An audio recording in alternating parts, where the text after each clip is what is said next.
Ուրեմն այք, սա պատահական գործընթաց չի, սենց ուղակի միամիտ, սա շղթայի հերթական օղակն է, ու այդ շղթան ունի հստակ ռեժիսուրա, հստակ նպատակ,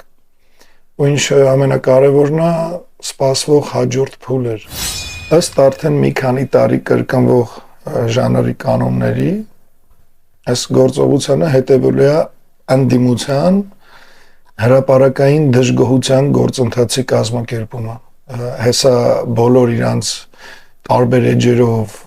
կայքերով բանով, մեծ աղմուկ կփորձեն բարձրացնել, փողոցային շարժումներ, հայտարարություններ, ուղերձներ, ինչ որ միշտ, ու վերջում երկընտրանք։ Իմանայք, եթե այս ամեն ինչը այս հունով գնա ոչ թե ուրիշ, կամ Նիկոլը կհայտարարի արտահերթ ընտրությունների մասին, կամ նրան իբր գահընկեց կանեն